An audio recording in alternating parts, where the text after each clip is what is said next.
Good morning मित्रांनो. तर आज आपण आलेलो आहे आबांच्या आबाईत. हा डे 2 वाला व्लॉग आहे आणि माझ्या काकाचं फार्म हाऊस आहे.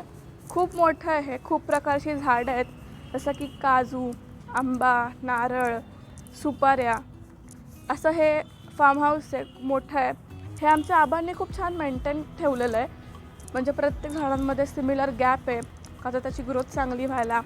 आबा झाडांना पाणी घालतात, व्यवस्थित त्यांची काळजी घेतात. इथून आम्ही निघालो एका रिसॉर्टला. ह्याचं नाव आहे मराठा दरबार. हे रिसॉर्ट पण खूप छान आहे. याची एंट्रन्स इतकी छान आहे. 2 साईडला 2 तिकीट काउंटर आहेत आणि असं हत्तींवरती मावळे बसतात अशी ह्यांनी एंट्रन्स दाखवली आहे. सो आता हे ह्यांचं सगळं आतमधला परिसर आहे. ह्यांच्याकडे 3 स्लाईड्स आहेत ज्या की मोठ्या आहेत आणि बाकीचे सगळे लहान लहान स्लाईड्स आहेत. सो आम्ही इथे पण मजा केली खूप.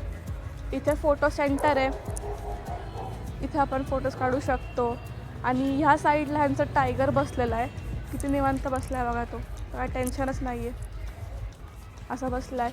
ही ह्यांची नदी आहे. उन्हाळ्यामुळे जरा सुकलेली आहे पण ठीक आहे, एवढं काय आता चालायचंच. तर असं हा फोटोवाला त्यांचा सेंटर आहे. घोडा पण निवांत उभा आहे. इथे आम्ही म्हणजे मजा केली खूप. आणि हा वाला त्यांचा टँक आहे. आता आम्ही निघालेलो आहे आमच्या दीदीच्या फार्ममध्ये. त्यांचं पण फार्म खूप मोठं आहे आणि तिथे पण आम्ही खूप मजा केली आहे. हे त्यांचं फार्म आहे. म्हणजे ह्यांच्याकडे पण खूप प्रकारची झाडं आहेत, जसं की आंबा आहे ह्यांच्याकडे. आंबा तर खूप भरपूर आहेत, मागे ते आम्हाला देतात प्रत्येक वेळेस आंबे. त्यांचं पण फार्म हाऊस खूप मोठं आहे. राईट साईडला त्यांचं एक म्हणजे असं पॉन्ड जिथं ते गणपती वगैरे विसर्जन करतात. आणि बघा ह्यांच्याकडे आळूची पण झाडं आहेत, खूप प्रकारची झाडं आहेत. इथे पण आंबा दिसतोय आपल्याला. तर असं ती आम्हाला दाखवत होती, ती आम्हाला गाईड करत होती. आणि हा बघा काजू.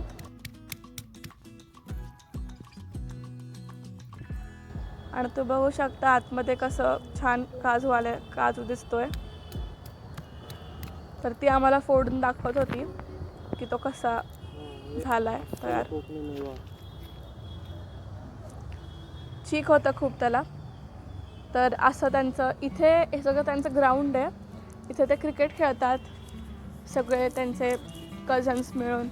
आणि एवढी मोठी त्यांची जागा आहे, खूप मोठी आहे म्हणा. तर अशी ही जागा आहे त्यांची. ती आम्हाला दाखवत होती प्रत्येक झाड आणि एक्सप्लेन करत होती कसं कसं काय करतात ते.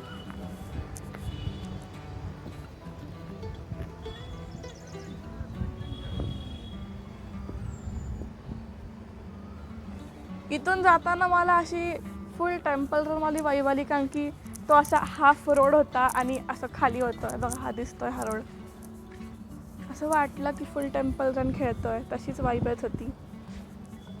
आणि असं हे यांचं फार्म आहे एवढं मोठं. आता इथे काकू काकी पण आलात सगळे, ते आले नंतर. आणि काका बघा वरती आहेत. काकी आला पण काका लगेच खाली उतरले काकींना बघून.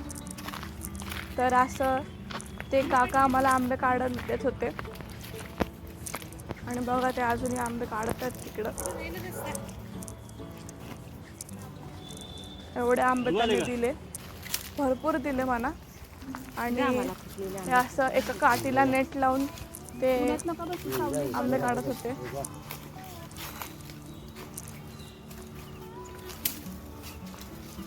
तर असे ते आंबे काढत होते. काकू पण सोबत त्यांना जरा मदत करत होते काढायला.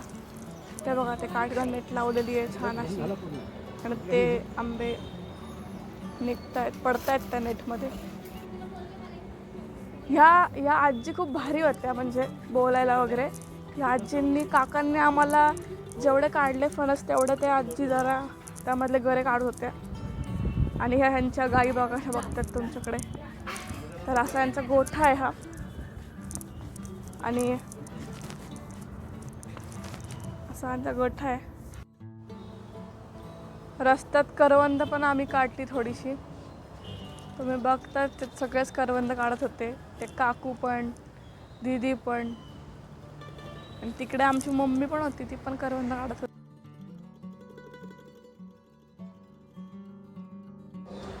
हिरव्या करवंदाची चटणी पण करता येते असं म्हणतात, मम्मी आम्हाला सांगत होती. इथे जरा करवंद खूप हाईटला होती म्हणून दादाला काढायला लावली, तर दादानी करवंद काढून दिली. आणि खरं तर वरची करवंद खूप गोड होती, खूप जास्त गोड होती करवंद. त्या काकूंनी आम्हाला असे पानाचे द्रोण तयार करून दिले होते, तर आम्ही करवंद काढत होतो. माझ्या हाईटला तर करवंद जास्त नव्हती आणि जी होती ती सगळी आंबट होती, पण तरी पण मी ट्राय केलं काढायचं. थोडी थोडी का होईना काढत होते. जाम मजा येते. तुम्ही सुद्धा नक्की आमच्या कोकणात या आणि मनसोक्त एन्जॉय करा. हा कोकणचा रानमेवा आहे. आणि आता आम्ही पुण्याला निघालो आहे. जाता जाता आम्हाला छान करवंद भेटली आहेत आणि आम्ही करवंद काढत आहोत. करवंद काढून झाल्यानंतर आम्ही निघालो पुण्याला, म्हणजे आमच्या घरी. आणि आता अशा प्रकारे आम्ही या व्लॉगला पूर्णविराम देतो. आपण भेटूया नेक्स्ट व्लॉगमध्ये.